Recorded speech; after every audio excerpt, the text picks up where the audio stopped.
Hello from Africa, ladies and gents. We are going to be discussing the Organization of African Unity, or the OAU. Formally established on the 25th of May of 1963 in Addis Ababa, Ethiopia, the Organization of African Unity was formed to advance the Pan-African vision of unity among African nations. The Charter of OAU was signed by 32 heads of states in Africa. And as of September 2018, it now has 55 members from the Central, Eastern, Western, Northern, and Southern Africa. So now I'm going to be defining some terms that I have mentioned earlier, and one is the Pan-Africa. So it is the idea that all Africans should be united despite their differences. And aside from the unity of the nations, the goal is also to eliminate the apartheid and colonialism of all kinds. So apartheid is the system of segregation on the grounds of race. Hello everyone, I am going to discuss of Article 2 of the Organization of African Unity Charter, stated that the organization purposes. The OAU Charter spelled out the purpose of the organization, namely, to promote the unity and solidarity of the African states, to coordinate and intensify their cooperation and efforts to achieve a better life for the peoples of Africa, to defend their sovereignty, their territorial integrity and independence, to eradicate all forms of colonialism from Africa, and last, to promote international cooperation having due regard to the Charter of the United Nations and the Universal Declaration of Human Rights. Article 3 of OAU Charter included among its guiding principles the sovereign equality of all member states, non-interference in the internal affairs of states, respect for sovereignty and territorial integrity, the peaceful settlement of disputes, and the emancipation of dependent African territories. Although the organization's primary motivation initially was the liberation struggle and the defense of the independence and territorial integrity of African states, the OAU later expanded its scope of activities to encompass economic cooperation and protection of human rights. Okay, so now let's move on to the background. Before creating the Organization of African Unity, there was this movement called Pan-African. This emerged during the World War II, which aimed to fully free the entire African continent from the white minority rule. Of course, every movement has its underlying objectives. So for Pan-African movement, there are 4. The first one is to complete independence for the entire continent. Number 2, the development of a fraternal alliance of Africans based on a loyalty which would transcend all tribal and territorial affiliations.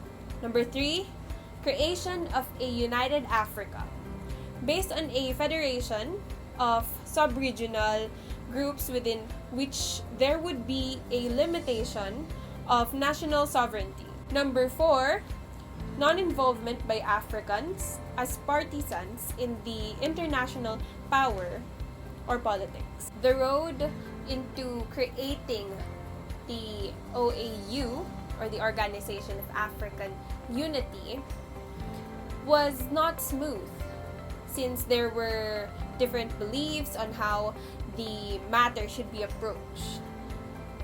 There were moderate states and revolutionary states. And moderate states are the ones who wanted the approach to having a united Africa be gradual and loose in the sense of its structure. The revolutionary states are the ones who wanted a political union and create a United States of Africa. There was an obvious division between African nations, but it was partly set aside since all wanted an independent Africa. Hi everyone, I am going to discuss the Organization of African Unity or OAU. This organization is composed of four principal organs, namely the head of state and government, second is the council ministries, third is the central secretariat, and the last, the commission of mediation, conciliation, and arbitration. First is the assembly of the head of state and government. This was under Constitutive Act of OAU Article 9, which mandates this as the supreme organ of the Union with the power to monitor the implementation of policies and decisions of the Union as well to ensure compliance by all member states. They coordinate and harmonize the OAU policy and review the structure and functioning of the other organ and specialized agencies. Mandated to meet annually, meaning it was a once-a-year meeting, but the Assembly may meet in extraordinary session upon 2/3 majority approval of members. For regular and business quorums, division making it also done by majority votes. Next was the Council Ministries. The Executive Council of African Union is made up of ministers designated by governments of member countries. They discuss issues of concern and prepare material for the Assembly. They make decisions on 5 different topics, which is foreign trade, social security, food, agriculture, and the last, communication. The Council of Ministers of OAU is composed of ministers designated by member states. Whether or not these ministers had ranks in their government of foreign minister or ambassador, designated to meet at least twice a year to conduct the general business of the OAU and to prepare for the annual meeting of the Assembly of Head of State and Government. The Council may meet in extraordinary session upon 2/3 majority approval of such meeting request. The third was Central Secretariat. General Secretariat, the first head of which is responsible for the preparation and submission of annual budget of the OAU to the Assembly, for the calling of extraordinary session meetings, and for the receipt of notification of other OAU members of intention of any state to exceed the charter or a request to amend it. The last principal organ of OAU was the Commission of Mediation, Conciliation, and Arbitration, also called as the Council of Peaceful Settlement of Disputes, attempts to settle disputes among African nations by peaceful means. Problems faced by the OAU. Despite having powerful vision for the whole continent of Africa, there were many factors why many people of its goals were not achieved. First is similarity of goals, but differences in the desired ways of achieving it. Second is, Africa was poor and money plays a huge role in regional organizations. Third is, each nation has wishes to enjoy their sovereignty their own way. Fourth, internal disputes. And the last, lack of support from the people itself. Although it must not be deduced that the Organization of African Unity is not needed nor it does not serve a purpose, it still reflects the struggles of the African people and its goals to be independent and strong, despite the different point of views. And now we are on to the African Union or the AU. The goal of being free from foreign control had already been achieved during the OAU, and now there is a need to prioritize more relevant goals this century. So, formally established on the 9th of July in 2002 in Durban, South Africa, the African Union has the following goals: creating a better Africa to participate in the global economy and addressing the social, economic, and political problems within the continent. AU is divided into 10 principal organs, and I am going to briefly discuss them. So first, I am going to start with the Assembly.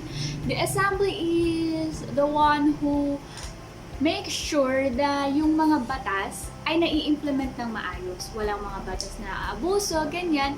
So, they are tasked to monitor if the policies and decisions are well implemented. Sunod ay yung Executive Council. So, they are composed of foreign ministers of authorities tasked to coordinate and take decisions. So, in a classroom setting, I can say that the Executive Council is the president of the class. Kasi sa yung president ng class, siya yung nagko-coordinate and nagte-take ng mga decisions. Siya yung nagde-decide para sa buong class. So I can say na yung Executive Council is like the president of the class. Next is the Pan-African Parliament. It allows the citizens to participate in discussion and decision-making about problems faced by the region. So I can say na yung Pan-African Parliament also in a classroom setting, they act as the officers and at the same time they act as the your classmates, ganyan. Kasi sila yung mga nandun. So sila yung nakakakita kung ano yung problema, ano yung mali na nangyayari. So sila, i-raise nila yung concern yun. So next is the Court of Justice. They are tasked to settle disputes. So we all know what the Court of Justice is.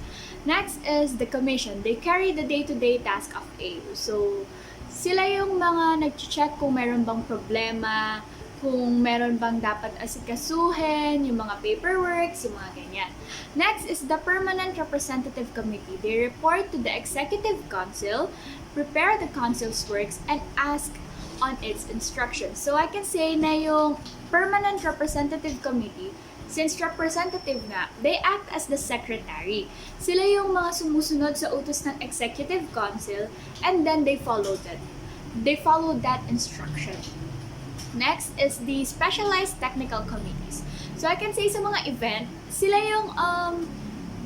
yung nagme-make sure na yung equipments maayos, yung PowerPoint ba ma-represent, yung audio ba okay, sila yun. Next is the Economic, Social, and Cultural Council. It allows civil society organization to participate and contribute to AU programs. So sila yung mga, sabihin na natin, sige, sa classroom, sila yung mga classmate natin na willing tumulong. Sila yung mga willing tumulong magbigay ng idea sa mga AU programs, ganyan. Next is the Peace and Security Council. So, ang pinakamahalaga na trabaho nila ay i-make sure na maayos yung security ng lahat. Lahat ay safe, ganyan. And lastly is the financial institution. They consist of African Central Bank, African Monetary Fund, and African Investment Bank. So basically, ito yung mga bangko sa Africa na tumutulong sa AU. So I hope you learned something from the structure of AU. Next, we have the achievements and works of the AU. The African Union Day is held every 8th of September annually to commemorate the transition of OAU to AU. Also, some achievements of AU are reflected in this day, wherein the 2016 AU Day is dedicated to the celebration of the promotion of human rights under the theme African Union Year of Human Rights with special focus on the rights of women in Africa. The celebrations coincide with significant steps taken by the African Union toward achieving its objective, including the launch of the EU passport, African states' decision to fund the African Union's activities through a 0.2% levy on qualifying imports, and strengthening member states' cooperation in achieving the continent's development agenda as well as peace and security. In addition, the Agenda 2063 was reiterated with the fact that it is the Africa's 50-year vision, which has a major focus on shared prosperity and improved livelihoods and prioritizes investment in people, particularly in their health, education, services, access to basic service, as well as growth in agriculture, which is the mainstay of the continent and its actualization.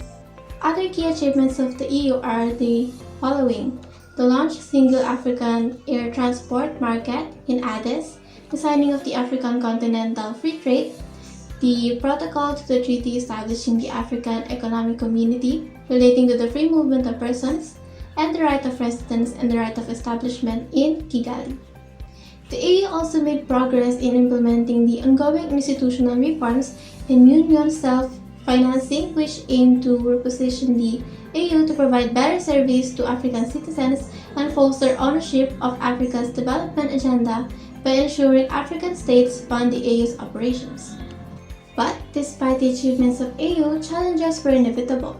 Progress is being made in the signing and implementation of peace agreements between countries that are not at peace, or those emerging from decades of conflict and turmoil thanks to continued AU cooperation with member states, no conflict prevention, management, and post-conflict reconstruction, as well as peace building. However, these conflicts, human and economic costs, had negative national and cross-border consequences, which are increased numbers of refugees and internally displaced people, proliferation of small arms and light weapons, to name a few examples. Some of the most pressing problems facing African countries emerging from war are post-conflict reconstruction and development and peace building. As the African Union makes strides in conflict prevention and resolution, the need for systematic and integrated actions and strategies for the rehabilitation, reconstruction, and advancement of communities recovering from conflict grows. The African Union's biggest problem is a shortage of resources. The AU's financial difficulties have significant unintended consequences. High levels of donor dependence have diminished ownership in this crucial region of the AU's mandate. The current financing mechanism for peace support operations, particularly in the most context of high-tempo combat operations, are widely acknowledged as being unreliable and unpredictable. Despite the fact that partners have shown a great deal of flexibility and creativity, everybody agrees that the new funding mechanisms are unsustainable.